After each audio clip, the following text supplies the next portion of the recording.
آج 26 جون 2025 کو مسجد الحرم مکۃ المکرمہ میں غلاف کعبہ کی تبدیلی عمل میں آئی۔ غلاف کعبہ کی تبدیلی کوئی چھوٹا عمل نہیں ہے، یہ بہت بڑا عمل ہے۔ یہ ایک ایسی سیریمنی ہے جو بہت ہی زیادہ محبت، ادب اور اخلاص کے ساتھ مسجد الحرم مکۃ المکرمہ اور مکہ شہر میں منایا جاتا ہے۔ اس ویڈیو میں ہم آپ کو فیکٹری سے لے کر غلاف کعبہ کی تبدیلی تک کے رونما ہونے والے مناظر آپ کو دکھانے والے ہیں۔ اگر آپ کو ویڈیو اچھا لگے تو آپ اپنے دوستوں کے ساتھ ضرور شیئر کر دیں، اور اس میں ہم آپ کو چھوٹی سی مختصر تاریخ بھی بتانے والے ہیں تاکہ آپ کو پتہ چل جائے کہ غلاف کعبہ کی تبدیلی جو عمل میں آتی ہے، یہ خوشی کے ساتھ جو بچے پھول برسا رہے ہیں غلاف کعبہ کے گاڑی کے اوپر، یہ کس طریقے سے منایا جاتا ہے۔ اس ویڈیو میں ہم آپ کو پورا بتانے والے ہیں۔ یہ روڈ کے اوپر سے جا رہی گاڑی جس میں غلاف کعبہ ہے۔ غلاف کعبہ کے بارے میں تھوڑا سا جان لیتے ہیں۔ غلاف کعبہ جسے کسوہ بھی کہا جاتا ہے، کعبہ شریف کو ڈھانپنے کے لیے ایک مقدس کپڑے کی ضرورت ہوتی ہے جسے ہم غلاف کعبہ یا کسوہ کعبہ بھی کہتے ہیں۔ اس کی تاریخ بہت پرانی ہے اور الگ الگ دور میں اس کی تیاری اور استعمال کے طریقے بدلتے رہے ہیں۔ روایات کے مطابق سب سے پہلے کعبے کو کپڑے سے جو ڈھانپنے کا آغاز شروع ہوا تھا، جس کی شروعات ہوئی تھی، سب سے پہلے جس نے ڈھانپا تھا ان کا نام حضرت اسماعیل علیہ السلام تھا۔ ان کے دور میں سب سے پہلے کعبے کے اوپر غلاف ڈالا گیا۔ ان کے دور میں سب سے پہلے کسوہ کعبے کے اوپر ڈالا گیا۔ اس وقت یمنی کپڑے کا استعمال ہوتا تھا۔ اس کے بعد دور نبوی صلی اللہ علیہ وسلم میں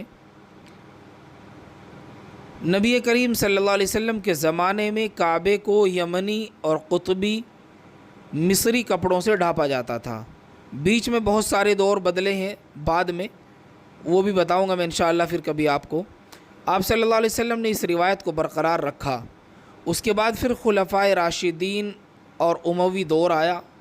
اس دور میں کعبے کے غلاف کی تیاری کو مزید منظم کر دیا گیا۔ خلیفہ حضرت عمر ابن خطاب رضی اللہ تعالی عنہ نے کعبے کے لیے مخصوص کپڑے کی فراہمی کا انتظام کیا۔ عباسی دور میں عباسی خلفاء نے کعبے کے غلاف کو سیاہ رنگ کا بنانا شروع کیا۔ اب یہاں جو یہ رنگ کی بات آتی ہے تو اس سے پتہ یہ چلتا ہے کہ بیچ کے دور میں کعبے کے اوپر ڈالے جانے والے کپڑے کا رنگ اور بھی رہا ہوگا۔ کسوہ کا رنگ، غلاف کعبہ کا رنگ کچھ اور بھی رہا ہوگا۔ اس کی تاریخ پھر کبھی انشاءاللہ آپ کو بتائی جائے گی۔ جو آج تک رواج میں ہے وہ ہے یہی کالا کپڑا، جس سے آج بھی کعبے کو ڈھانپا جاتا ہے۔ یہ سیاہ رنگ جو آج تک موجود ہے، یہ عباسی خلفاء کے دور سے چلا ہوا آ رہا ہے۔ کسوے کی تیاری ریشمی کپڑوں اور سونے چاندی کے تاروں کا استعمال کر کے ہوتی ہے۔ اس کے بعد سلطنت عثمانیہ کا دور شروع ہو جاتا ہے۔ عثمانی سلاطین نے کعبے کے غلاف کی تیاری کو عظیم الشان بنایا۔ سلطنت عثمانیہ کے دور میں مصر میں ایک خاص ورک شاپ قائم کی گئی، یعنی فیکٹری بنائی گئی سلطنت عثمانیہ کے دور میں، جہاں کسوے کی یعنی غلاف کعبہ کی تیاری کی جاتی تھی۔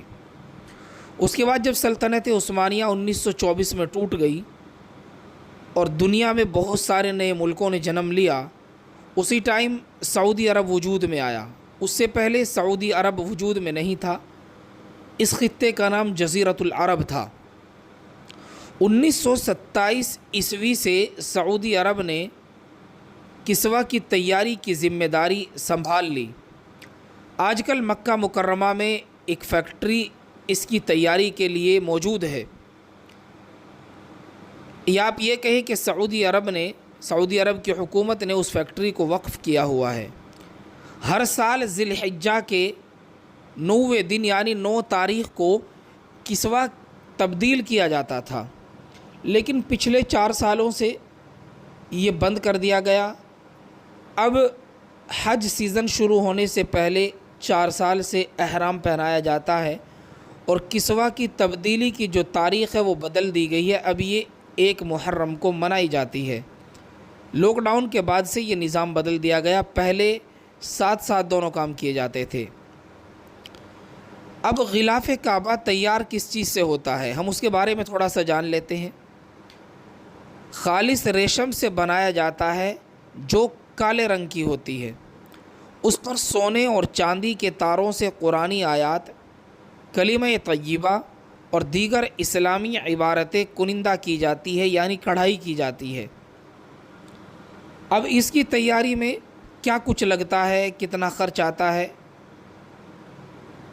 کسوہ کی تیاری میں تقریباً 670 کلو یعنی 6 کوئنٹل 70 کلو ریشم کا استعمال ہوتا ہے، جو بالکل سیاہ ہوتی ہے، اور اس میں 120 کلو یعنی 1 کوئنٹل 20 کلو سونے کے تار کا استعمال کیا جاتا ہے، اور 100 کلو گرام چاندی کے تار کا استعمال کیا جاتا ہے، یعنی 1 کوئنٹل سے زیادہ سونا اور 1 کوئنٹل سے زیادہ چاندی اس میں استعمال کی جاتی ہے، اور اس کا وزن تقریباً 900 کلو گرام ہو جاتا ہے، اور اس کی لمبائی 14 میٹر اور چوڑائی 47 میٹر ہوتی ہے۔